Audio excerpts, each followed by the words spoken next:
property, mouthful of people. And JB just hit me.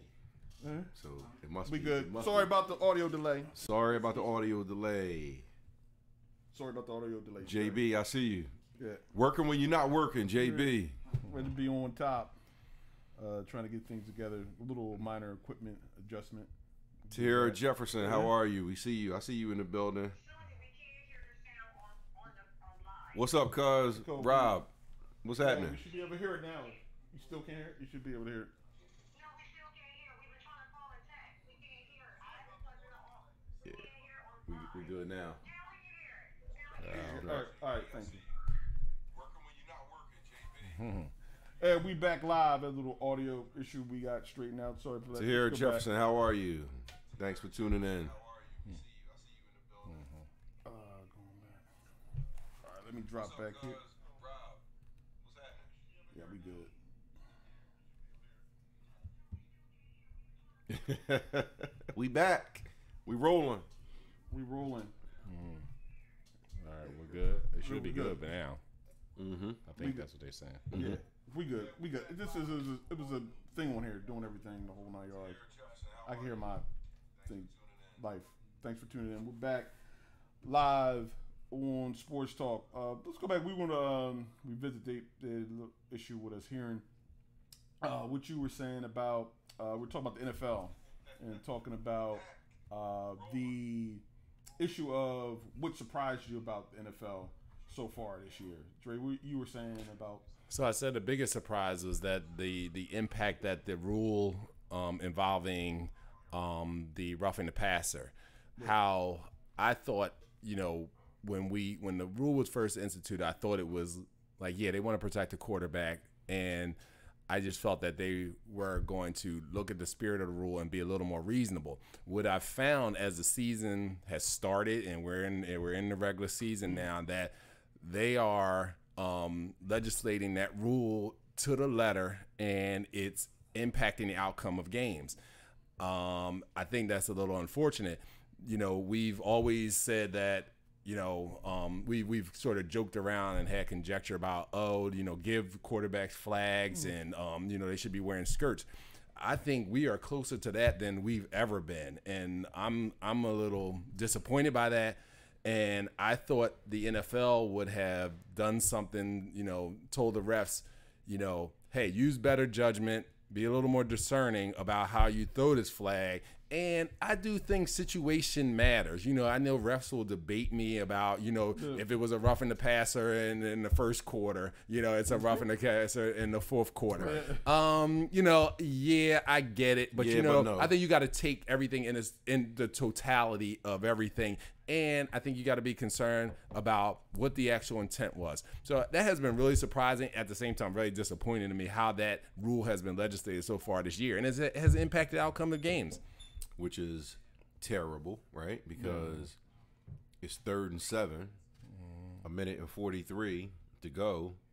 You get a roughing the passer, which, what did you do? You just tackled him. But because it looked hard, you want to throw a flag. Yeah, it's the now you get the ball back. You get the ball back and you go down and score. What you did, you did not let the players decide the game, and we can't get into that. Yeah, we definitely don't. This is why we watch. We like to see who wins the game fair and square. A lot of times, we don't want to see anybody cheating. If a guy sacked a guy and he, that's it. You don't give him the ball back after he made a clean play. It's like, come on. And it changes the momentum. It changes everything about the game. It makes you say as a defender, like, what the hell do I got to do now? You know what I mean? And then sometimes. What we're finding out is you got an edge rusher, you got a linebacker. These guys are really letting up now. They're like, wait a second. Yeah. Do you know I really could do to this guy? Yeah. But I'm not, because I'm kind of scared, and and you still get me? I really could have knocked his helmet off, but I didn't. But you still gave me the flag. So it's just like, I might as well knock his helmet off. You gonna give me the 15 if you might as well put him out. I might as well put him out. You gonna give it to me anyway. That used to be a thing. You got 15 on me. Coaches would tell players, "We got 15 on me. We need to set the tempo today." But I mean, you look at it, and that's the biggest thing about the NFL. so far from these roughing the passer calls, and in the first 4 weeks, it's been really an enormous amount of them. What the one thing they haven't called is the lowering the head penalty. I mean, that was big in the preseason. But they corrected, and that's what I mean. The league sort of corrected itself and made an adjustment to the rule and said, you know what, this does not fit the intent of what we want to happen with the game. So they made a sort of an adjustment on the fly. That's what I thought was going to happen with this rule. And no, I don't want to see a game, where Aaron Rodgers is knocked out, or Breeze or Brady or Carson Wentz or something like that. But at the same time, I don't want to compromise the integrity of the game just to protect the quarterback. I think these defenders, they work hard, and it takes a lot to get to the quarterback and get to the NFL, right? Get to the NFL, and then when you finally get home to the quarterback, it only happens 4 or 5 times a game. And then you're going to call a penalty over something questionable. I just hope that the league figures out a way to sort of massage the rule, adjust it a little bit, because I think you're asking a lot of these guys, especially with the body weight, particularly the body weight aspect of this rule, where it seems almost impossible for a 300-pound man who's running at that speed to actually adjust to make sure he doesn't land on you. And I think that's tough. And then like you're asking these guys to change up something they've been doing for 20-something years. Like, really, you didn't play midget. A tackle was a tackle.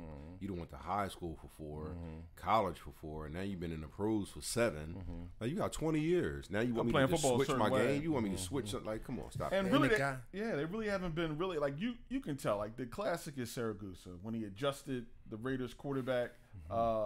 Made sure all 300 pounds went on his weight and dislocated his collarbone or shoulder in there. I mean, you can tell that. You got to be able to, ascertain what the intent. It's hard to judge, but when a player, what it looks like. I mean, if it's a hard hit, it's a hard hit. Like the incidental contact to the head, like like you brush the quarterback's head because you're not giving it a head slap. Like you're trying to get by somebody and you bump the quarterback head. That shouldn't be 15-yard penalty. That's judgment. Right. Judgment should come into play. Little judgment comes into play, and I give the defenders credit. Look, I mean, we all been watching football long enough. NFL crunch course, and you've seen how defenders have tried to, adjust to the rule. They get their head out of the way now, not just on the quarterback, just in any play. You don't see as many defenseless receiver calls anymore. Yeah, definitely. When that rule first came about, you were seeing guys still, taking, teeing off on a receiver. And now you rarely see a defenseless receiver. They see a guy coming, they're not going to take that shot. And I think the defenders have done a good job of trying to adjust to the rules, but this one is a little unreasonable, and it's I think they need to make some changes to it. Yeah, definitely. And I think in the NFL, I think they may have had a conference call about it. I think you will see some of that. They right now they're remember Commissioner Gordon? Yeah. Had the Batman had the red phone. Yeah, definitely. It's one of those popping off in there. That thing stays hot right now. Because one thing you're not gonna do is with this is you get these games get tight. Yeah. And Vegas is on board. Yeah. And you do buddy, I don't even listen. All right, we definitely. And then you don't want to see a playoff game or a Super Bowl decided. Yeah, not by that. Not by that. Definitely. Talking about getting to the quarterback. One of the early stories of the year was the move that the Raiders made by trading Khalil Mack to Chicago Bears. And Khalil Mack had no training camp. Anything came with the Bears. The Bears already had a good defense. And it seems like he has really given the Bears some swag. It really put that defense over the top. I mean, he's gotten 5 sacks, 4 strip fumbles, and games, an interception return for a touchdown. Right now, he's my defensive player of the year, and is in a site conversation for most valuable player out of the first 4 games of the season. I mean, look, some guys, they got it written. It's already stamped on them, like the LTs and the Ray Lewises, the Junior Seau's, the Rod Woodsons, the Deion Sanders. They some of them, they don't come along, often. But when you see it, You know, you just know what it is now. And this man did not have a training camp. Yeah. This man came out, got his money, and Balled performing like he didn't skip a beat. So if listen, certain players you can't let them get away. He's one of them. He's one of them. It's not that many of them. Right. He's in that. He's in that little mold there where you can't let him go. And I don't know what the rate. Well, I do know what they was going, but like I said, he's one of those players, man. You can't let that guy get up out of. You know, he's good. Listen, he's one of the very few that I don't care what team you take him to. I'm not saying that they will be a number one defense when he goes, but their defense is going to be better with him. You know, he's one of those guys. You know. No question, he's a game changer. His impact has been undeniable for the first 4 games. But, you know, again, you look back beyond that, it's, you know, his track record kind of spoke for itself. I'm really shocked that the Raiders traded him without it seemingly giving it a good faith effort to try to keep him. All right, yeah, he held out a little bit. But they hadn't even got to the point of playing games yet. He hadn't missed any games yet. Let's see if we can, see if the season starts that he'll show up, and then we'll kind of see. Maybe we'll do a little negotiating. I don't really get the sense that there was a real good faith negotiation, any kind of back and forth. Right. You come in, and John Gruden, Mr. Monday Night coming in from the booth, kind of, he gives the impression that he's bigger than the game, or he's the smartest guy in the room, and he comes in with that old school mentality and says, "Oh, this guy has missed out. We're going to training camp." He's replaceable." Well, that may be the beginning and the end for you, your legacy here at this stage of Watch the your words career. you use. And so I think Mac has been incredible. I think he's going to keep reminding John Gruden that this was not a good move, and the Bears are going to benefit. Yeah. What does it say for the team, though? Because I think the overall, and talking to people, the psyche, okay, you haven't coached or done anything for 10 years or longer than that. It's been a while. You've been in the booth. You come back, you get $100 million guaranteed, and now I'm the best player on my team. Like we had this discussion before, I'm not trying to hear about a quarterback. If the quarterback's not the best player on the team, he shouldn't be making more than me, period.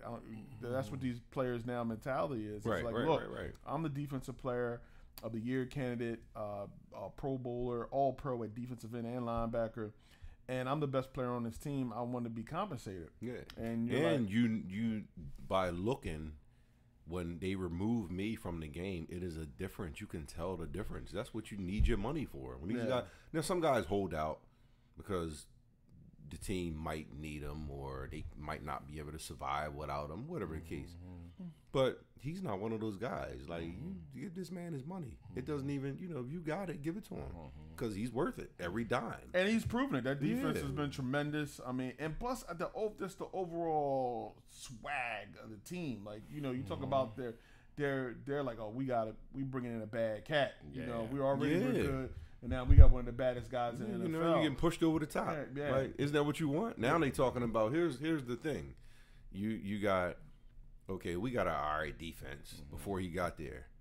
Now they add him and they go like, okay, only if Trubisky can get us 21, now we can go to the Super Bowl. Yeah. That's the Mac effect. Yeah. That's all it is. Now you only need 21 to go to the Super Bowl. Yeah, it changes how they approach the game everything. now.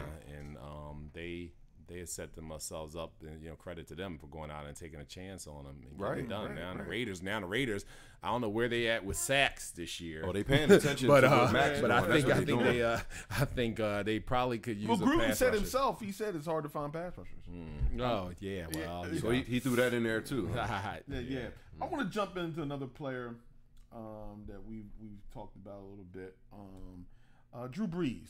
Drew Brees needs about 200 yards to become all-time leading passer. Get that in the sleep. And next game, and we discussed this. How do we feel about Drew Brees? He's never brought up in a conversation of GOAT. Like, he's never brought up in a conversation of greatest of all time. And it doesn't seem like he's brought up when he has a lot of stats and he's won games. He's won a Super Bowl. People question his stature. He's the shot. This is tad under 6 feet tall, playing in the NFL, and he's going to own a lot of passing numbers, a lot of passing landmarks in the record books. It's going to have Breeze's name on it. Do we underrate Breeze? Should he be in the conversation of GOAT? Is he better than Aaron Rodgers, as some people have said? People have also said he had more impact than Brady as far as just being able to play the game at being under 6 foot tall. I don't think. Oh, go ahead. Go ahead. Yeah. As far as do we underrate him, I don't think we do. I think he gets his just due. I think when you look at, undoubtedly a Hall of Famer, first ballot Hall of Famer, no question. Nobody debates that. He is the catalyst for that team who's had, some success. He's a Super Bowl champion. When you talk about greatest of all time for quarterbacks, that gets back to the rings, for quarterbacks. Yeah. And so I think multiple rings would help him. He has one. So, but that's not, when it comes to the quarterback position, that has not proven to be the enough. Yeah. And, especially when you're playing in the era of Brady, with a handful. Yeah. And so it's hard to be brought up in the conversation as the GOAT when you're playing in this era. However, that being said, I look at it as tiers. He has been undoubtedly a top tier quarterback for the last 10 years, so he is in that conversation for this era. Brady, Rodgers, Breeze, they are the top tier quarterbacks for this era. But as far as greatest of all time, it's going to be hard for him to really get in that discussion unless he gets multiple rings, fair or not. But I think that's just the way it is. I mean, they look at Peyton Manning and they argue Peyton Manning, and Peyton Manning has 2 rings. One he won, and one was carried by the Denver Broncos defense. But when you look back at it, so when history starts to look, we know because we lived in the era. But when you go look back at it, you're going to say, oh, he's got multiple rings, he's got all these numbers, and right now you probably, if you look at the hierarchy, you probably would put Manning above a Breeze. Breeze beat him in the Super Bowl. Yeah, that's true. But and Manning made the critical error that sealed the Super Bowl. Yeah, he threw the pick six. Oh yeah, true. And so you look at how you have a conversation about a player, and you would say, oh, he has 2 Super Bowls. We know that Super Bowl was all defense, and we know the early Belichick was all about defensive running and Vinatieri before it became wide open with the rules. But because you look at Breeze, and he kind of reminds me, I'm gonna go back in time. He kind of reminds me of the Fran Tarkenton of this generation, of like how Fran Tarkenton is looked in and he was never brought up as the greatest of all time. But when Marino and all these guys were, getting these records, they were always breaking Tarkenton's records. Right. Marino, so what did that tell you, right? What's that tell you? They were like, oh, Marino's going to get Tarkenton. This is going to get Tarkenton. Brett Favre passed Fran Tarkenton. So it's just real interesting. Do you consider him an early MVP candidate, Breeze? Look, if he's not in MVP talks, it means nothing to me just because the body of work. Yeah. If you look at, we got 32 teams in NFL. Yeah. All right, so who wouldn't want to have him? Yeah, definitely. Like, you can break down conferences to the best quarterback in their conferences. Who wouldn't want to have him as their quarterback? He's better than the quarterback that's in your conference. Now, it's probably maybe 1, 2, 3 of them. Other than that, we got 32 teams.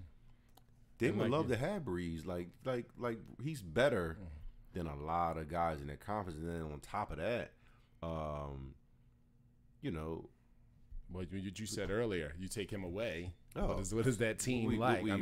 There's no playoffs. There's no. They coming back to the brown bags. Right? The Benson Boogie. There's no Benson Boogie. There's Sean none of Payton, it. he's They're been going back to the brown bags. I The think Saints and the Aints, that's where they're going. And he's a great coach too. I think tremendous. And we look about him and Sean Payton has been really married together. I think it's like Troy Aikman said with North Turner, just the marriage of styles, and coordinator, all skill sets really look well. If you look at another thing, if you look at Byron Jones for the Dallas Cowboys, who's playing corner. He got with the defensive coordinator, defensive back coach of Seattle, who likes big, tall, strong, smart corners. And now you throw that his athleticism, and he's the highest rated corner in the league right now as far as passing completion on him and everything like that. Right. So it was like the perfect marriage of coaching style with to my attributes. So that's definitely been a plus. And talking about that, we want to talk into the latest. Patrick Mahomes, the new kid on the block. Mahomes magic. The young I call him KC Ryder. Used to be a thing. CC Ryder used to go there, so I call him KC Ryder.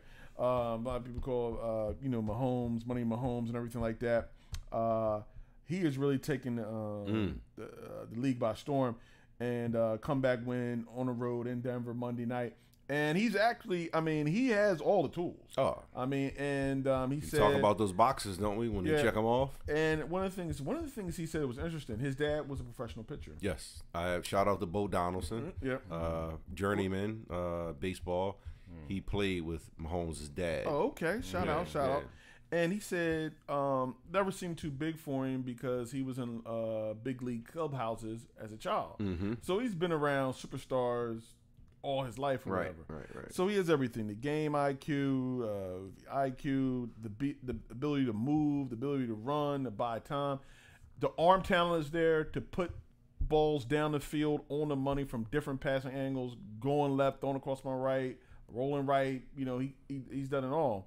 And a lot of people say, well, he hasn't been tested, haven't been filmed on him yet. What do you think? You think Mahomes is the real deal? Well, I saw him for the first time a full game this past Monday night. Okay. Before that, it was obviously it was the highlights, you know, and it was like everything was spectacular, and all the highlights always look good. So I got a chance to say, let me see what this guy's all about. He was under constant duress all night. Von Miller with the crowd, the noise, and the way the game, was being played, it was definitely in Denver's favor. But this kid did not get rattled. When it was time to make plays, he made them left-handed. Escapability. Going up to the line of scrimmage, drawing a D, throwing it across his body. So he had all of that, and I came out of there thoroughly impressed. And bottom line, they won the game. Large part by him. That being said, I always had this rule of 20 starts for a quarterback to book it, lock it in, and to determine whether this guy is going to be a legitimate, quarterback in this league.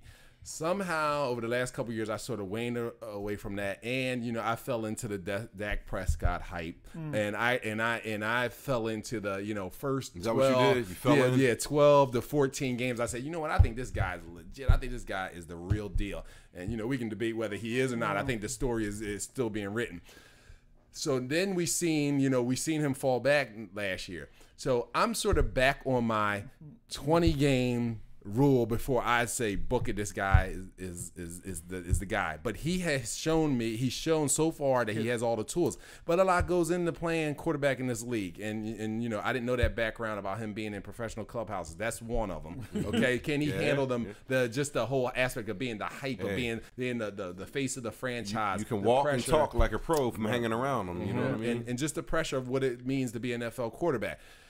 What is he going to do when he does get smacked in the mouth and teams, because the defense teams are very smart. Right. They're going to adjust to him. Mm-hmm. Is he going to then make that next adjustment? And part of it's going to be on his coaches, but a lot of it's going to be on him. So I'm waiting to see him get knocked down, a couple bad stat games, and then see what he does from there. And I think that's going to all happen within that 20-game time period before I say, hey, stamp it, book it, this guy is, the real deal. Well, for me, and I've been doing this for, a certain amount of years. When I start saying I'm waiting for you to do something wrong. To me, you're a bad boy. Because this is not a 10-year guy we talking about. Yeah. We talking about a second. He didn't play last year. What, minimal, last right? game, yeah. He played the last Minimal. game of the season. So the throws that he's making, the pocket awareness and the stuff that I see from him, it's just like, okay, this is who I am, right? I'm look. You can bring the heat. I got something for that.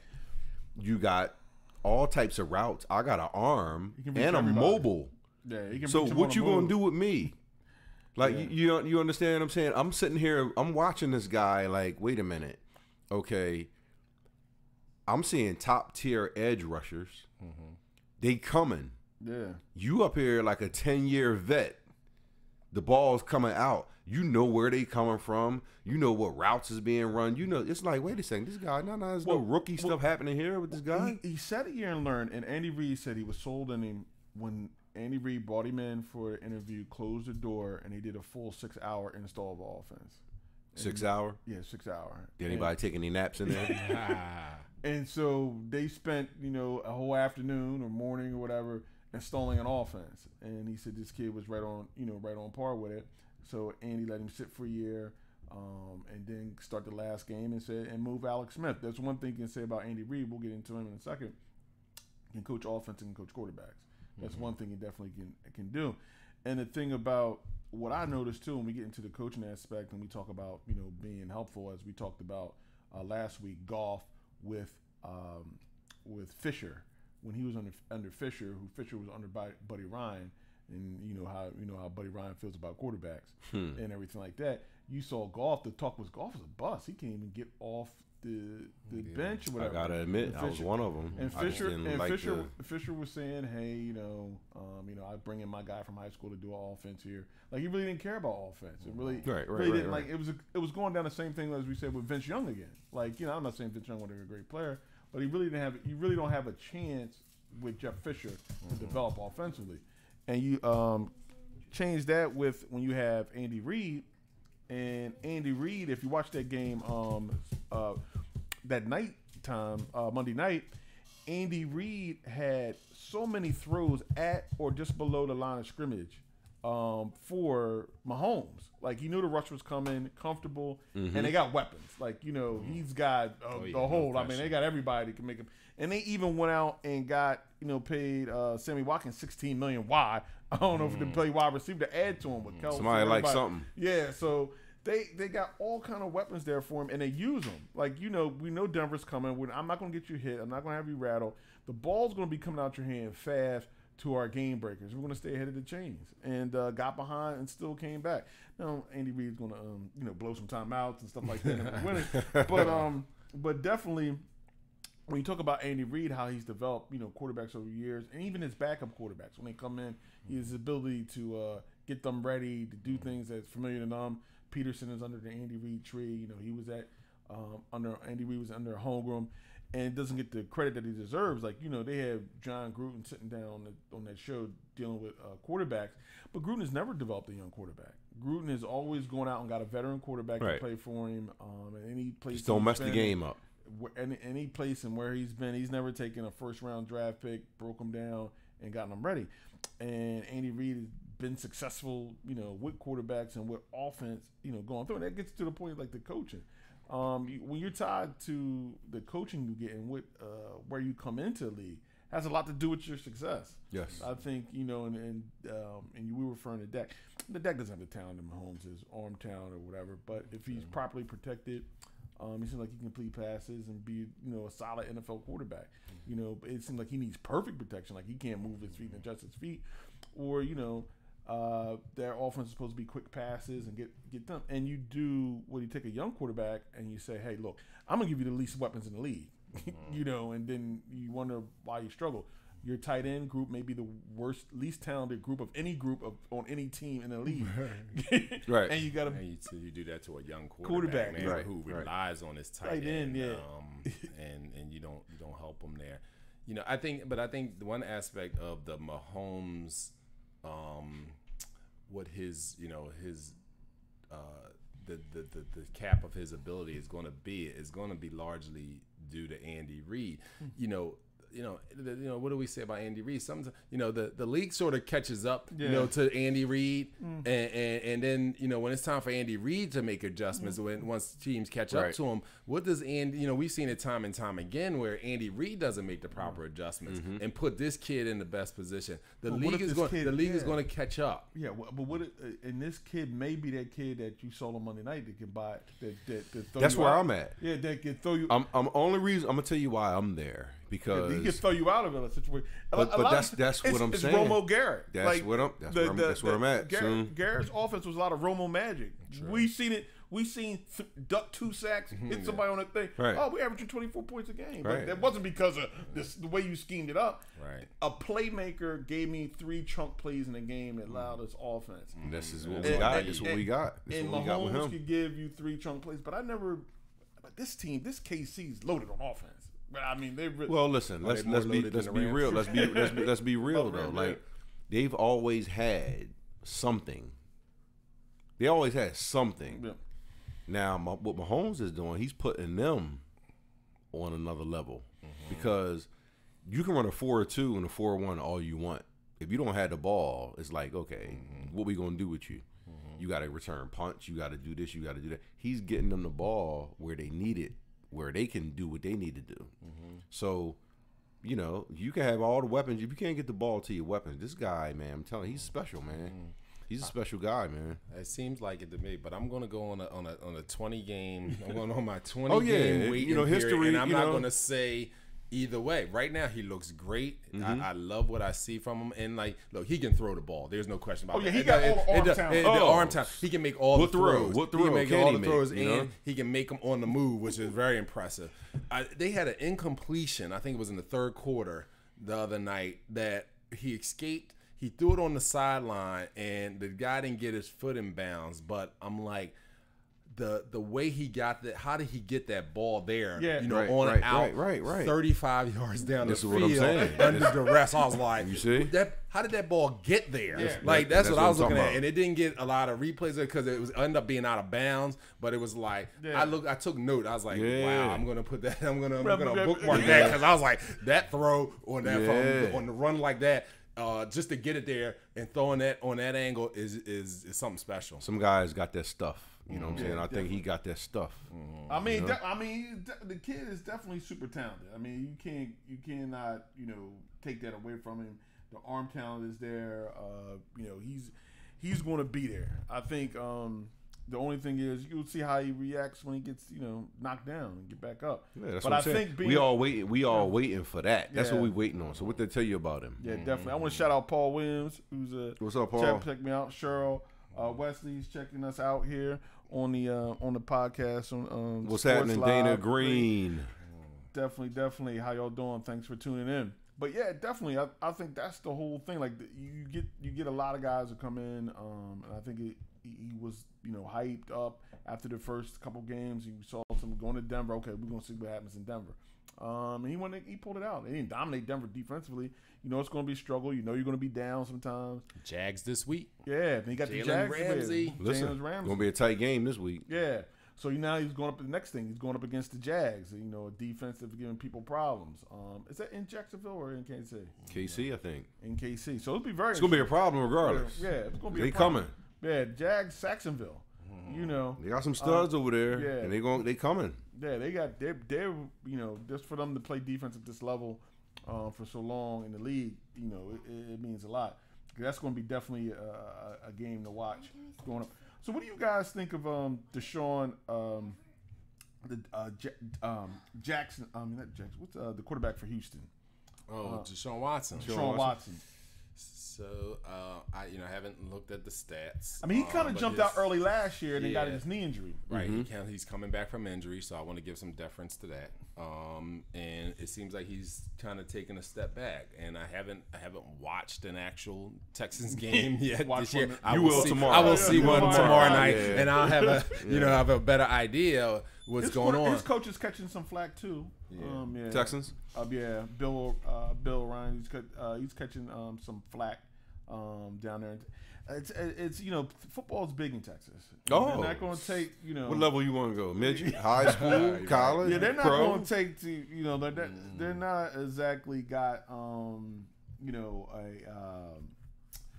how you say it, a long term with you not being successful. Right. Texas Longhorns, things like that. So they definitely don't have. You're on a short lease down there. So he came out because we were talking in reference to him. Like he came out last year, he was hot. He was throwing some interceptions. He was putting the ball in play. Right. And all of a sudden, he went down with the injury. Now he's coming back and he struggled a little bit. Moving forward, it'll be interesting to see how he pans out because I think from the talk with Brady, Breeze, and even Aaron Rodgers, they're kind of the elder statesmen of the league now, and the league is really pushing it to be a quarterback-driven league and to sell the quarterback, protect the quarterback. So now we're going to try to figure out, coming up, how we're going to who's that next tier, that next level, that next generation. That's going to come in. What do you guys think of Kirk Cousins' performance so far this year? It's been awesome. They've been lighting it up, Yeah. right? And it makes you wonder. It's like the offense all of a sudden is like clicking on all cylinders. Seem like they putting up all crazy points. Now all of a sudden it's defense though. Yeah. It's just like is the defense Yeah, that was the question. sort of taking we don't have to kind of taking a breather. Like they don't have that edge anymore. Well, they lost offense to Russia. gonna put up One of the 30 guys, points. the guy who needed the evaluation, did he come back? He was a key factor. Injuries, the defensive end. I'm not sure. Yeah, he had. He's been away from the team. But just a style of play. And I had brought this up with the Penwood head coach last night and their defensive coordinator. I said, like, when you guys play, defense has always been, smash mouth, 35 carries, time of possession. We're not on the field that much. When you score quick and now you're scoring, you don't have time to make adjustments or whatever. That was always the thing on the Chip Kelly offense. And why is your defense not that good? Because, we don't have that ability, to play or do those things. So we don't have the time. We're on the field. We don't have time to say, hey, what did this offense just do to us? Right. Can we get 4 minutes to take a look and see what adjustments we're going to make? We're either 3 and out, and you're back on the field again. And you never or a quick touchdown. Like definitely, like you get caught up. So that may be the Minnesota thing, and maybe psychologically, look, man. Before we ever look, we can't give up a point. Yeah. Like Right. Like you play with that. For me, we can. What we're gonna do with him is we always gonna go back to the 84 million. Yeah, That's what we're gonna go back to. Yeah. However you want to cut it, we going back to that. Once you guarantee somebody 84 million over 3 years, you better be a slinger. You better be, give us a chance at every game. And think about it, they were just in the NFC Championship. Well, that's why they made the move. They gotta go to the Super Bowl. Short of that, so there's a lot of pressure now. He better not lose the game. That's all. Yeah, and so you like we were in the NFC Championship before you. Yeah. Like the next, we give you all this money. The next natural progression is going to be Super Bowl or bust. And I think that's that kind of heat that's on his head. And hey, man, this is the quarterback position in NFL, especially with, like you said, with the 84 million, and the team had already had some success before you got there. Right. So is he doing well? I think he's doing He really is. well. He's not but he's losing going to anything. ultimately be judged on how far this team goes. They're not, that's just what comes with the quarterback 84. and the money. Yeah. Right. So he, see you in the playoffs. Yeah, we can say we won about the defense, Yeah. but ultimately Kirk Cousins is going to be the one to take that weight. Kirk Cousins was brought in there so we don't have to play perfect defense. Yeah, The right, perfect right. defense, like if we go up against a quarterback that's hot, that's doing his things, whatever, we don't have to worry about because we can match him. Yeah, We're a complete team now. Right, Like, right. That's why he was. That's 84, why man. Yeah. That's So- why he was brought in. Yeah. So And definitely far- there was pressure. We said him had the most pressure of any quarterback in the league. With the money he was guaranteed, bet on himself, going to a team that was one win away from the Super Bowl. Now let's get to the Super Bowl. And an organization that's never won the Super Bowl, that's been before and haven't won. The Vikings have not won a Super Bowl at all. Big game this weekend. They're playing the Eagles. They Revenge coming. They factor. here. We gonna go to the hotel and hang with them for a little bit. See what's Big going on. Purple's in the house. They here. Revenge game, whatever. It'll be interesting. Now they feel we're bringing a better quarterback. Than Case Keenum. And, big game for both teams. Big early game for both teams. Tight game. I see. You talk about the Eagles that kind of that fell back a little bit. From what I saw, the offensive line and defensive line, it's kind of what they were before last year. Their injuries kind of sustained them. Kind of falling back a little bit, not Eagles. pressure, and their cornerback play has not been it. I mean, they could be easily 1-3. Yeah, the Eagles are. Shout out to Hal Sway, who's there checking us out. The season got started off bad. They came into the season hurt, and it seems like they still trying to. What's this? The 5th week? Yeah. You still trying to get it right after 5. I don't. As a football guy, I'm not feeling that. Everybody's wait till we get healthy. Okay, so it's 5 weeks. You still not healthy. Then somebody else goes down. Then it's 8 weeks, you still not healthy. Somebody else goes down, but that last guy that went down is back, so you still down. Now you in the 12 and 13, you still not healthy. Yeah. So you didn't start the season healthy from the beginning, and it's just not them. But this is just what I'm seeing now, because they in every game because they fight. Yeah. But criticism of Mills, is that legit? Well, listen. If you're talking to a Philly fan, everything that they say is legit. Right, it seems like he can't get anything right though. Like it seemed like they will not give him a break. And granted, he didn't help himself by saying making a comment about Philly fans.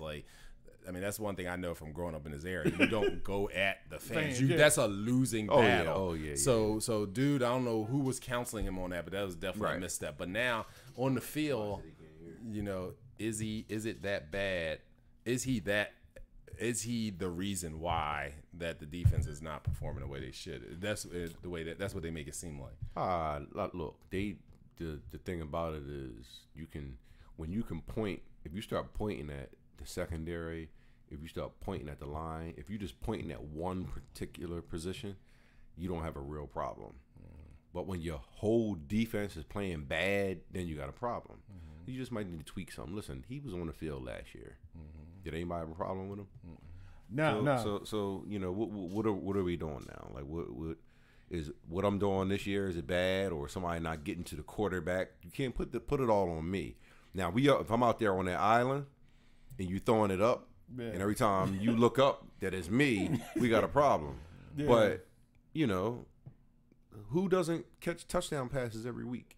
Yeah. What corners don't get burnt? Like if you want to say burnt, like they all get scored upon. But I'm not going to go ahead and solely, and we looking at the Eagles, solely put it on like Mills. I'm not going to do that. Yeah. And it could be a little hangover, Super Bowl hangover. Yeah, of course. Of course. People come for their head. Is in the building. Don D, what's up, brother? Brother, it could be long side.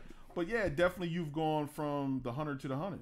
And that's the whole change of the natural thing. Once you get to that mountaintop, now people, when you go to play the Tennessee Titans, it's a big week for them. All day long. The world champs are in town. And the Eagles got a lot of mileage out of that underdog thing. Yeah, I think that was the best one. I don't think what's going to that's always, and that's the culture of the city. Yeah. Underdog.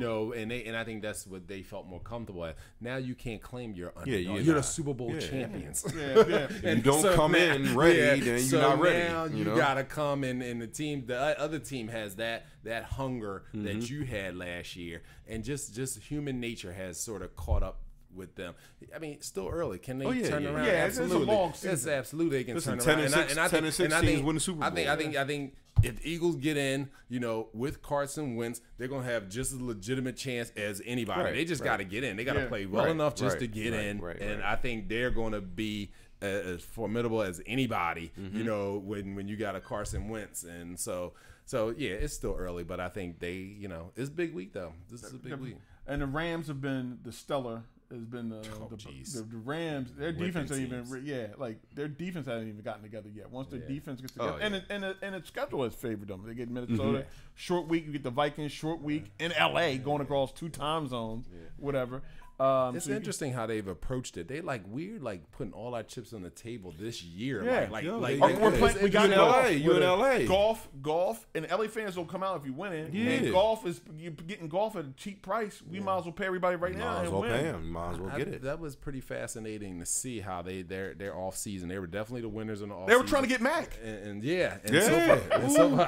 so far it's paying off. So credit to them, and they showing all. They're showing that all those moves. And they've pay been banged up in the dividends. secondary, and they still, but they can beat you so many ways. But that's- So many tools in the toolbox. But that's the thing. We get in the offensive game. We got a legit quarterback that can drop dimes. If you slow us down to get in the defensive game, we're going to build a defense that can get us out of a 17-12 win. You know what I mean? Well, that's the thing. It's about survival. You pick up these guys, you get by, and you win, whether it's by 4 or 5. That's what the good teams do, right? They win, and then. But what I like about what they're doing is, okay, you find everybody that grabs these certain players, right? You say, okay, I'm gonna get this guy. He can play. I'm gonna get this guy. In the past, it hasn't worked. Yeah. But the thing that they have on their side, they got an old veteran over there by the name of Phillips. Yeah. That whatever ego you got going on, you're going to have to check it. But when and you we just win want you to play too, football. yeah. We just Yeah. want you to play football. And when you win, that brings it. The winning is such a glue. Like Oh. winning is such a all right. We went. You start off 2-2, 1-3. What's wrong with the Rams? People think Sue might go off the rails. Yeah. Right now, you 4-0. You're trying to get a Super Bowl. Yeah. Looking unstoppable. They Nobody like- worried about nothing right now. They just Yeah. playing football. That's what I love. And You that's can say what you want. We just playing football. And they in one of the markets where it can get like that, but I don't hear anything crazy. You know what I'm saying? Pat's back on. The Patriots are back on track with their with Patriots the back Dolphins, and the Colts sold, and the Colts served up on a short week. Yeah. It's like every time the They are Patriots- who we thought they it's were, like- right? They are who we thought they were. As soon as the Patriots get into trouble, here comes the AFC Yeah. East and the old Exactly. AFC East to help them out. The Division Colts are the big, teams, yep. and you get a Colts on a short week, and now you can rest up. You get days to get Josh Gordon and acclimated, get everything. They're gonna be around. Yeah. that's And like just- we what they said, do. like You know what they do. I'm big into look, man. Like the history is going to undeniably look favorably upon the Patriots and the Right. record.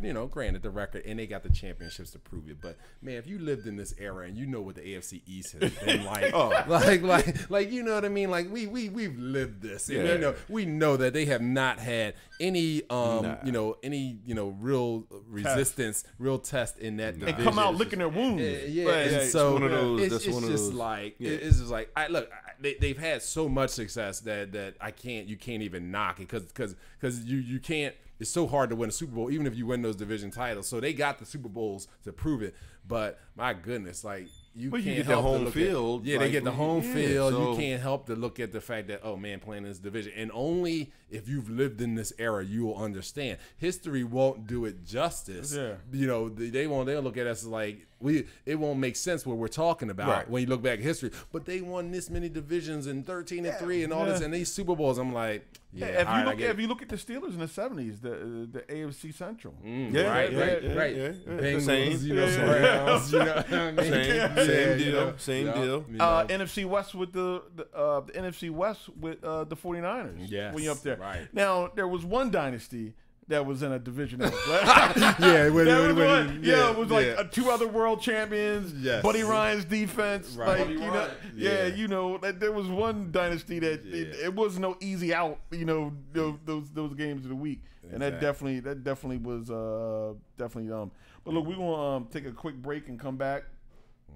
Sports Talk Live. We gotta grab a little grub here. We'll be back real quick out here at the ranch. We'll be back in a few minutes. Talk to you. Sir. One. Yep. Yeah, that was good. I had to hit the thing on it. It was like when you replug it up, you got to go through the thing and click to reconnect. Like when you USB something in and out. Yeah, that's what I forgot. Then I was still worried about the board from last night. I forgot the line for everybody. So what was that hookup like outside? Yeah, they ran a line for me, and I used a Wi-Fi. Okay. And I was how it would go with the Wi-Fi, because it's a Wi-Fi, but it's the internet now is pretty. Even though I was using like MiFi, like little Verizon thing that gives you, it's kind of like how your phone works on the internet. Yeah, and you connect off that, so it was pretty cool. Yeah, we just took a break. All right. I'm sitting up there. Yo, Jonathan. Some wings up there. You can go ahead and jump back in. I want to jump back in on Penn State. Jonathan just called. Oh. No sound, he said again. Oh, that was 220 something. Somebody else said that too.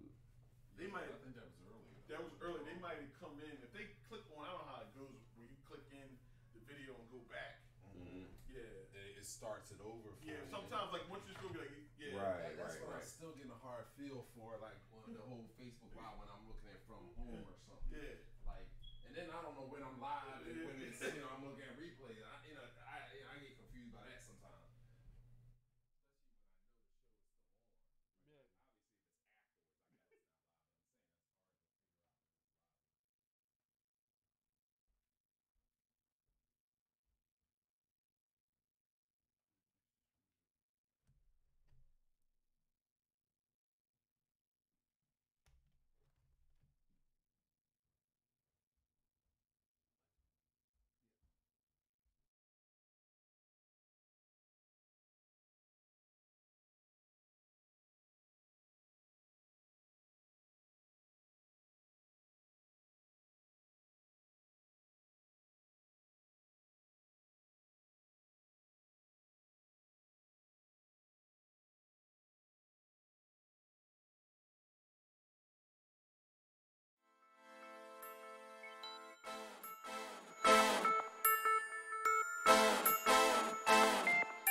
candy here, like you know. Yeah, that's what we do. Yeah, you know, I mean, sometimes like we you give can see you- anything. Yeah, behind the scenes. Like, Yeah, we don't, like, you we know, open like, air. yeah, You know, right, you know some what of I the best commentary. We just don't want to miss anything. Somebody come up with a good quote. We want to bring everything to the people. Right. We're back. Live from the ranch. Sports talk for the culture. Took a quick break. Had to do them wings and do the wings and sausages, things. wings and things. A little break. So we're back now. Back on the scene, fellas, and we're back here. Hey. What I want to jump into is we talked a lot about NFL, but I want to talk about that game last week. Tremendous game, Big Ten game, Ohio State at Penn State. Back and forth game. Penn State jumped out early, dominated, but the scoreboard didn't show the domination. Ohio State seemed like they got back and started taking over the line of scrimmage offensively and defensively, surged ahead. Their young quarterback had a drive. I mean, like, you know, you start on the 7-yard line, was the 6-yard line, in whiteout, Penn State. White out. You know, and you take the team 93 yards. Penn State couldn't seem to stop the screen pass. You take the team 93 yards, but still, you know, take the team 93 yards to pay dirt, get the lead, and eventually get the win. McSorley played a great game, nearly 157 yards rushing, 200 yards passing, back and forth. And so you get down to the game, and let's get to what we're referring to as the call. 4th and 5. About 3 timeouts were called between Ohio State and Penn State, you know, going back and forth. About 3 timeouts were called, and they come up with a run up the middle. Dre, I'm gonna go to you. You're a big time. You're a big Penn State fan. What do you think about that call? What do you think about Franklin? I mean, stunning. But first I want to say that that atmosphere. My goal is to get to that atmosphere one day. You know, I have not had an opportunity to participate in anything like that. I've been to a Penn State game and when Joe Paterno beat Ohio State. I took a lottery, man. I picked, you know, I took all my Penn State fans. I came across those tickets from a guy at the gym. He said, "You want to go to the Penn State game?" And I said, "Yeah." Now, you know, just imagine 110,000. Oh, I mean, the visual on TV is just amazing, and I would love to be a part of that. But in any event, the blueprint of that game, it played out the way Penn State could have hoped. You know, getting on them early. You know, Ohio State and their young quarterback seemed to be shook at the very beginning, and Penn State had a lead, maybe not as big of a lead as they should have. Ohio State started to get their footing, finally took the lead. Penn State, you're the underdog. All you would ever hope in an underdog situation is to have the ball with a chance to win the game at the end. Like, you're in the game and you have the ball and you have a chance to win.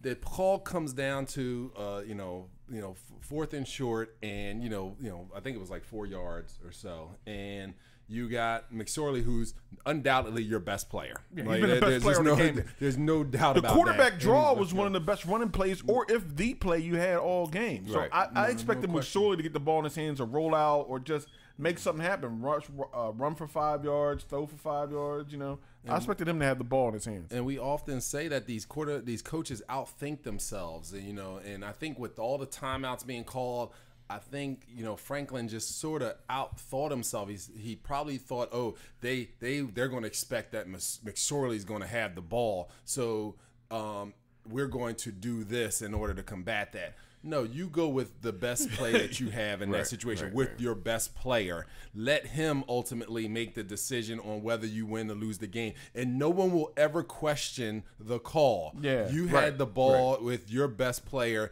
and it got executed well. It didn't. Whatever. We can live with it. But to give it off in a dive play that hadn't really been working all game, And that situation is just baffling. And I think Franklin, he had the answer to it. And he took it on the chin in the press conference. But I think he let the team down with unfortunate call that they didn't give them a real chance to win. And I said, that's what I said. And ultimately, not a chance to participate in the playoffs, because I think that's it. I said that. I said it looked like that they went in the huddle and said, look, guys, come here. What has not worked all game? This hasn't worked all game? Yeah, that run. They'll never see that coming. That's the last thing. They would never think. They would never think. Let's do this. Hey, if you make it, you're a genius. If not, duh. Right? Yeah. So, that's exactly what happened. Give me a chance going down with the best player on the field. Oh, yeah. And then I'll live with the results. Because you're not going to question yourself. You be like, look, the one thing I did was this play has been working for us 95% of the time all year, and this is my best player I put in his hand. If it doesn't work, you can sleep at night. Mm-hmm. Yeah, definitely. I mean, and that, Pete Carroll. Yeah. We seen in the Super Bowl. That was, you're trying to force somebody to be MVP, and it's not about the team. Yeah. And the team was never the same. You could lose your team that way. That's when you're doing professionals or grown men. And the stakes are so high. And I think, and that's one of the things I mentioned that night. The stakes is high. Penn State 2 years ago blocked the field goal, won the game. Last year, up by 15 points in the fourth quarter at Ohio State. In this game, and losing this one, you had a real chance to establish yourself as the dominant team in the Big Ten, and become the team that gets the benefit of the doubt for the college playoffs. I mean, you look at it now, is the difference between Penn State is still a real good program, but Ohio State is referred to as an elite program. Mm-hmm. And I think Franklin even made that, comment in his thing. He's tired of not being elite. But if to be an elite program, when you had a chance to beat Ohio State 3 years in a row, you got to beat them 3 years in a row. Oh, you got to get them. Especially when you're in that whiteout. Yeah, you got to get them at home, and that's what they didn't do. And the thing about it was, I thought, very well played game, but I thought it came down to 4th and 5. Not making the best decision overall for your team to give them the win. And there's a lot of plays in the football game, don't get me wrong, but when you get to that moment and you kind of come out and say, wow, what was that? Like you didn't really expect from them to give a handoff that wasn't working at all. Mm-hmm. And then how does this shake up? And like Dre says, Penn State has really been upset a few years about they felt they've been left out of the playoff, the Final Four. But these type of losses is why you're left out. You can't, there's nothing that you can, what you going to say later? You can't say nothing. These are the games you need moving forward. Yeah, because there's when always going to a whiteout, you win. When you go, you can put that, listen, where we went this year? We went here on the road. Ohio State's going to look, we won the whiteout. Whatever. We went into Penn State's backyard. It's 110 in there. And we'll beat Michigan as we usually do, and then go on from there. Mm-hmm. And that's what happens. And so now that you have Penn State taking that L as they did, it kind of sets them up for maybe a New Year's Day bowl if they can win out. But I really think it takes them out of the contention for the national championship, especially with Notre Dame playing well. Yeah. Notre Dame, what they bring to them, they definitely want Notre Dame in that Final Four. It comes down to backing and the money and who's behind you. They want Notre Dame in, huh? Yeah. So they definitely want the Fighting Irish in there, and they look like to be favorites on the rest of their schedule. Going out.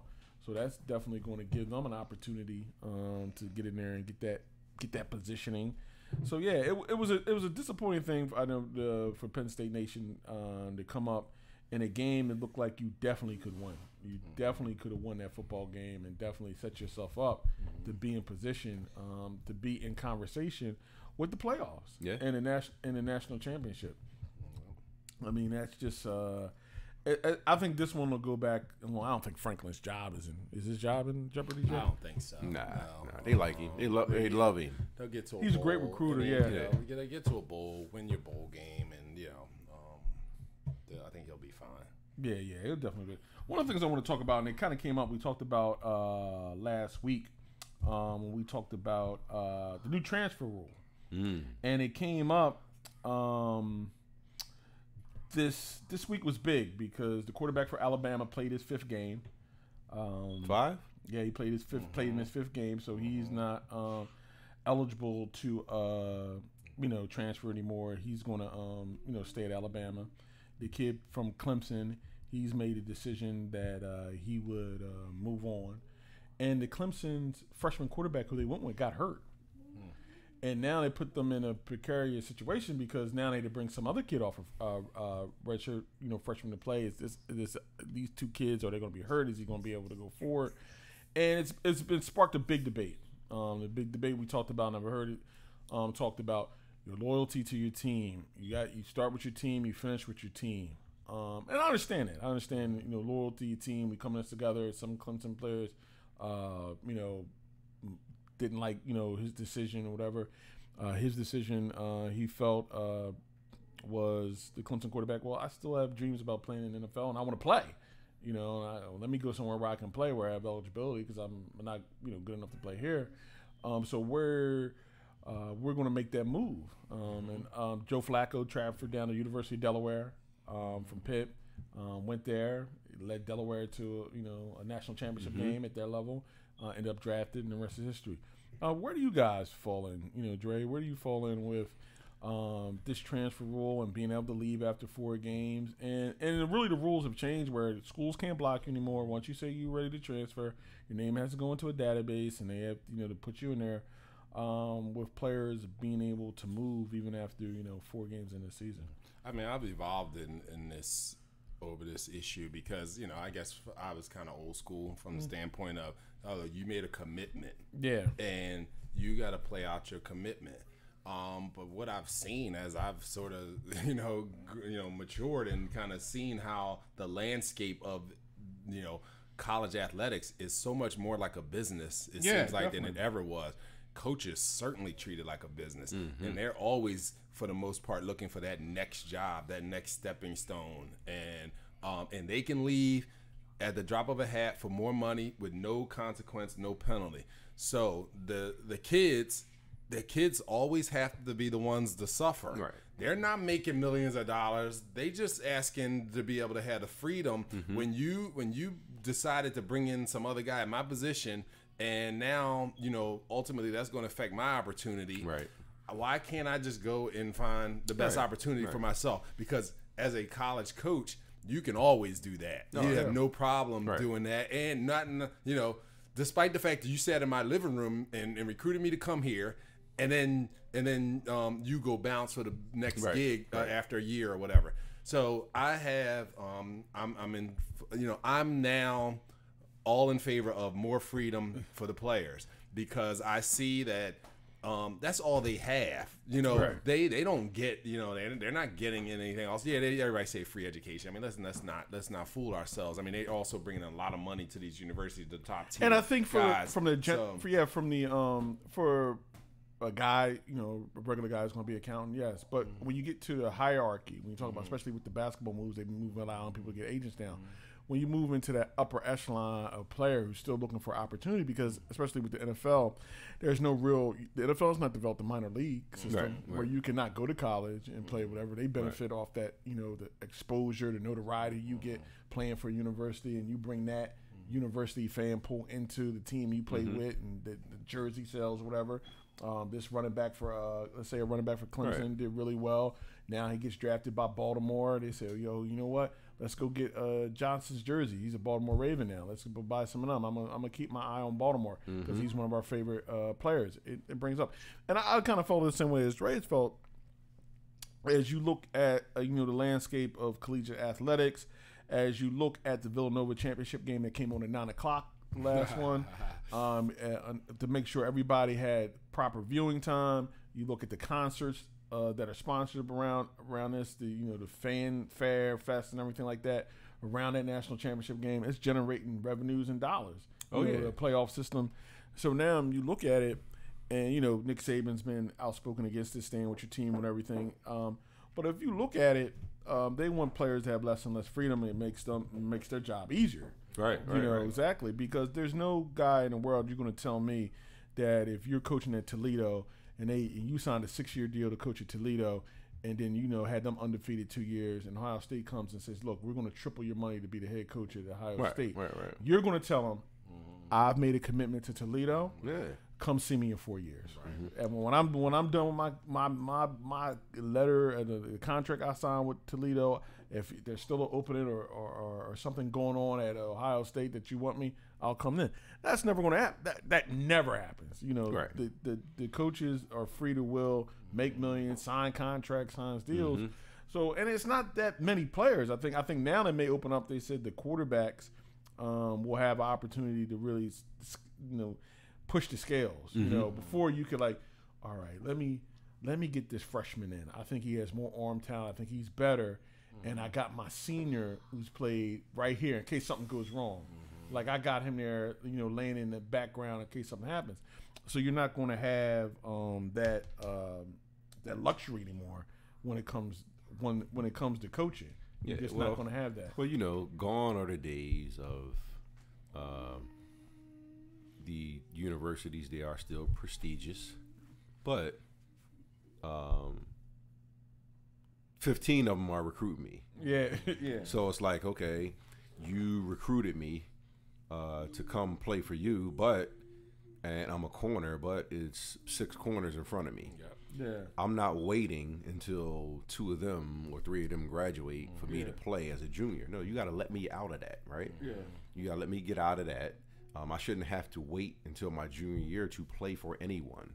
So, because they over-recruit. We all know this. Yeah. Once I get there, we find out that, okay, you're a freshman, you're 18 years old, but this guy is on the NFL wire, him, and they're juniors. Either they want to come out next year or whatever the case, you got to sit and watch. Well, why do I got to do that when the University of Florida or Texas said that if I come there that I can play as a freshman? Yeah. So let me out of that. And everybody's on TV now. Yeah, before. So you go anywhere. Yeah, Right. So when you play was it Tuesday night games? No, yeah. They got all the Mac on Tuesday night. Tuesday night. This conference on it's so many channels Yeah. out here. Oh man.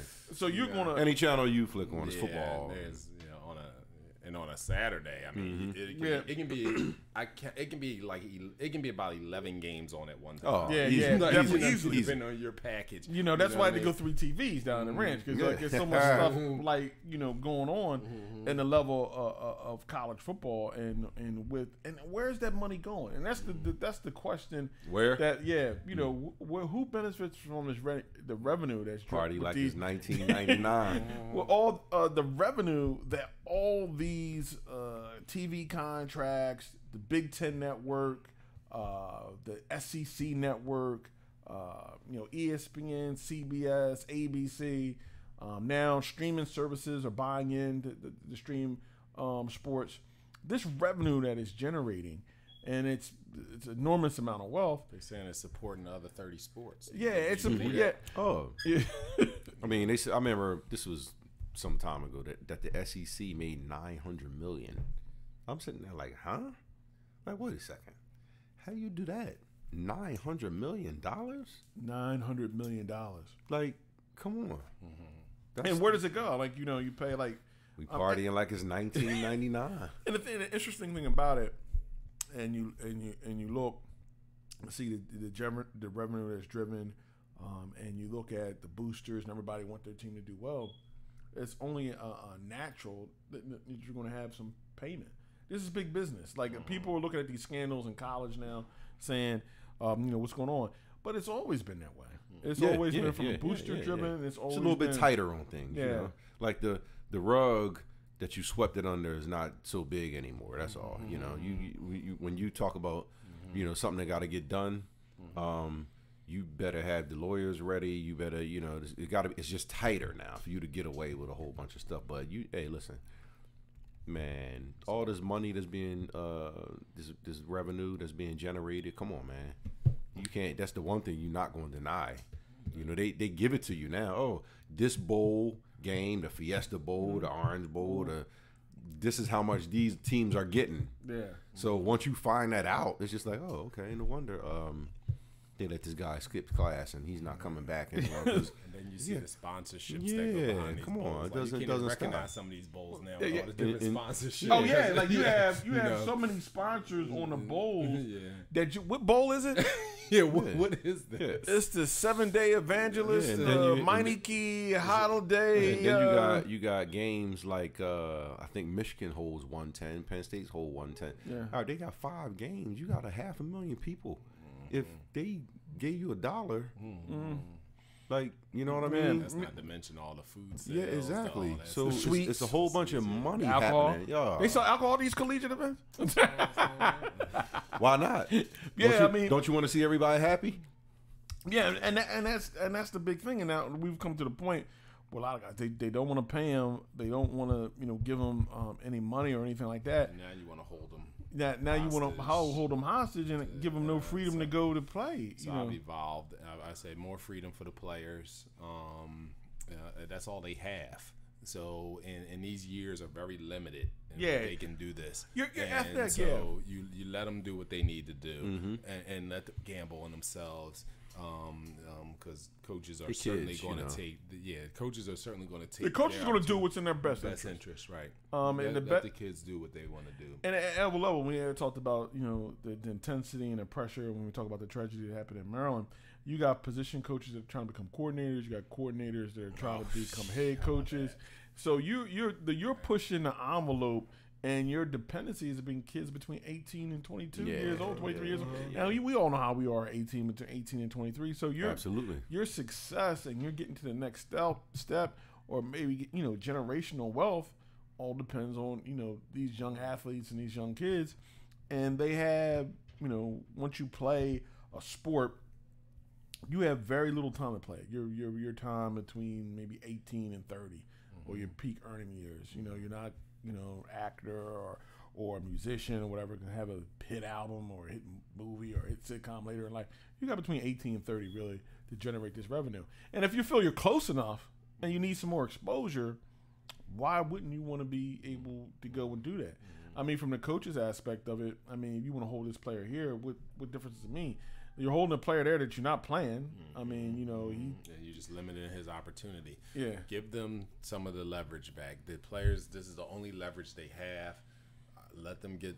I'm in favor of having them get some of their leverage back. Yeah, they have the NBA as well. These guys get ready to previously it was okay, they getting ready to go to the pros. All right, you put your name in the draft hat, okay, you don't get drafted, now you can't go back. How you gonna do that to a kid? Yeah, like really? go back. You say you want to test the pros to see where you're at. They say no, you can't. You You're- telling a and 19-year-old, and you're an educational institution. yeah, You're here a about the growth and 19-year-old. development. They Yeah. telling you no. So how important is the education now? You didn't deny me of it. That's just what you did. I said, okay, let me go test the pros because last I checked, that's why we go to college to make more money. Now I have a chance to make these millions, and it didn't work out because I put my name in a hat, and then I try to go back to use my insurance. You tell me no. Like, come on, cut it out. And I think the NCAA, even with that, is allowing kids to get agent now, with the new rules that came out. Because I think one of the things they're looking at is all the talk about leagues. Like, these guys are playing basketball, whatever. Hey, you don't want to go to school here. You can make $75,000-$100,000 if we can get this thing up and running. You go To overseas. either go overseas, play over there. Because I think really, the kids are looking at it now, and as we say, it's adults. It's a lot of people from basketball players now that come from middle class, upper middle class. If you look at this NBA draft wasn't about we need to keep the electric on. The kids that were being drafted in the top 10, their parents had played, and their mother's executive director is such, and it's not that situation. This is a business. This is we've known this is a business since it's 16 or 17. And Dre, like you would speak to that because you've coached on the AAU unit, AAU circuit, knowing the investment that parents make, in their students. In their children, and they want to also see that we need some playing time because I'm trying to go to the better school, better college, whatever. All the pressures with that. So these kids now are a little more savvy than maybe generations in the past, and saying, hey, we know the whole full financial aspect of it. And just like here with us, doing sports talk and sports talk live for the ranch. technology has allowed you to brand yourself. Yeah, you know. Shout out to Dotson Wesley. Dotson. He says the NCAA is the most corrupt organization next to organized crime. Is that how we doing it? I thought it was the Girl One Scouts. thing I would have to ask you is, how would you know such a thing, Mr. Wesley? But we're gonna keep that there. I always thought it was the Girl Scouts. Where was that cookie money going? You where the cookie money going? What's up, brother? You would think a Girl Scout wouldn't have to pay for anything. Yeah, right. Like all these cookies in it. I bought my fair share of Girl Scout cookies. In there over there. Like you Tell me think about it. any girl that joins the Girl Scouts, everything will be free. All the cookies they done move. I mean, they have moved some cookies. Oh, move some cookies. Move some cookies. You know, no doubt. But yeah, it's like, and people look at, you know, the NCAA and definitely look at, you know, like the double standards when it comes to coaching, or especially the high profile sports, basketball, you know, things of that nature. You know, Rick Pitino, all the scandals there, and he finally had to step down over, you know, the shoe money, you know, going back and forth. And it's a big deal. It's big time business, and it's hard for the collegiate atmosphere now to try to say, oh, we're just about amateurism and developing young students and everything. No, it's a big time business and definitely a big time sports thing. I want to jump in real quick. We had a little audio problem before when we started. We got it cleared out. We're talking about Friday Night Lights and high school sports. And I was privileged to, you know, be able to do a little post-game, pre-game show at Penwood last night. Friday Night Lights as they defeated Interborough 50-29. And you two guys are teachers. You teachers, you work with our youth. Can you just readdress some of the things you had said about the Friday Night Lights and the building of sports and how it affects our youth on that level getting involved? Well, first and foremost, I mean, sports. I mean, it doesn't even really matter what sport you actually talking about, because it's the ultimate brotherhood. You know, when you get together, you have people that come together from all walks of life, and when you get together, you discuss things than what you normally discuss in your everyday. You know what I mean? You don't, you know. You're not talking about electric bills and gas bills and all this about, okay, let's have a good time. What do we need to do to make great whatever we need to make great? You know, we need to get this together. We need to get, do you know this guy? He's in this business. I'm trying to do this. That's what happens once you get together. So when you get that, then it's like it's, you know, the sky's the limit. Definitely. You know, to where you want to go, because, you know, depending on who shows up at Friday Night Lights, you know, you have some guys that then made it the pros. You have some political people. When they get together, it's like it's just pretty much up to them to where they want to go. You know, and that's what sports does, and with the ultimate brotherhood, that's just what they do. So, you know, I mean, I think specifically to Friday night, you know, Lights with football in a community, you know, it really brings a community together. It's community building, and we have your neighbors, you're rallying around one cause, and you guys get together, and it has become this tradition in a lot of towns. So I think it's very important. It's good to shine a light on it, and I think we've seen it, you know, shine a light being shined on even more and more. You know, a lot of the news programs will do a little Friday Night Lights segment. They go around and just to shine the light on high school athletics, but I think beyond that, it's a good source of community building and bringing people together, neighbors that wouldn't normally come together. And I think you know, you and I were having a discussion off air about, you know, in some communities where they may not want to get lights on in the stadium for whatever reason, because it's going to bring riffraff or whatever. But that's not. I don't think that's where you'll see the trouble, you know, in a venue like that. I think it's more. No, the kids involved after school, stuff like that, maybe something like that. Definitely, the positives outweigh the negatives. Yeah, definitely. A lot of times that'll bring more adults the stadium. And I think anytime you have more adults, I think that's unlikely to have the trouble that you think that you would have. So I think it's very important, and I think that's big up to y'all for taking the ranch out to the remote and supporting that. And that's something definitely we want to do. I want to give a shout out to Julian Rucci who's listening. My man Brian Kaiser, Cowboy Nation. Julian Rucci is Tony Mickles. I see you. I played with him. Speaking of what's up, brother? Playing with people. Julian Rucci. I played with Jules at Academy Park. He's coach. He's very active in youth sports. And coaching. Big up, Jules. You gotta come on down, man. Invitation is still open. Just hit me up, man. Come on down to the ranch. We can talk some sports. And and that's definitely one of the things that you seen last night. It's an event. It's a positive event. Mm-hmm. We got a football game tonight. The kids are coming down, going to be at the football game. The kids want to be involved, in athletics and sports, and just being part of a team. If you be a star, not a star, just a program kid. And the things the discipline that gets you in later in life, exercise, being a part of the regiment, it goes a long way. Sports Talk Live for the culture. And that's one of the things that we definitely want to be involved in and promote. Sports on all levels. Talk about pro, collegiate, and definitely at the high school and youth league level. Big shout out to the Chester Panthers. They're having their homecoming today. Charles Thompson, coach out there, Chester Panthers, doing a wonderful job for the city of Chester. Big shout out to Charles. Definitely, I mean that's one of the things I think that people miss about athletics and sports. I think a lot of times you get tied into what the negative drama is, maybe on a pro level, but at its pureness, as we all played, we were all athletes in high school and played it, and Dre, you coach. It's just a great time and the great memories. Talking with Dre with things, plays and players and things that happen in games that you never forget. Like you can compare everybody in every era. Yeah, definitely, and doing that, and that's the best thing in sports, and I think you need more of it. I think definitely coming together. I think sports is definitely a way. If you get your kids involved in sports, get them involved in athletics. It's just healthier. What level it is. Everybody doesn't have to be a star. Everybody's it's not about we're making an investment in the future, the financial gains.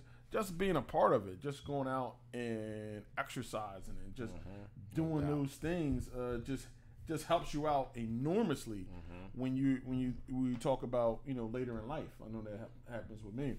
And Dre, you've coached your own daughters too, Yeah. And that's what I stress. I mean, I haven't always coached the best teams, and I haven't, was it your coaching or was it those teams? Yeah, well, it could have been. It depends on your perspective. I think a lot of people would say, it was my coaching, but hey man, you're grooming too in there somewhere. You know what I mean? And what I've learned is over the time it may sound cliche. It's really not really about the wins and the losses all the time. Yeah. It's the value, the experience that you take. Absolutely. And it's so much to be gained and so much to learn. That is transferable outside the realm of sports. That sports teach you, teamwork, team build. We all have jobs, and you have to work as a team. You have to be able to cooperate with people.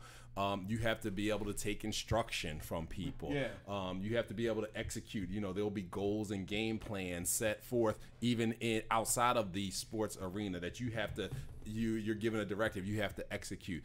It allows you to be able to work with people working from all different backgrounds, and it also allows you to be able to take a loss, because we always going to have some sort of setback in you're life. Never always going to get the job interview. And you're gonna how do you respond to that? Sports teaches you how to respond to setbacks, and so a lot of what you learn in sports is very transferable to all aspects of life, and that's what and I would hope that any player that has played under me had come out just better human beings first and foremost. Yeah. It's look, sports is the ultimate emotion, right? And it's what it is therapy. You're one thing that you real emotions without real consequences. Right, you're going to find out how to deal with anything. Listen.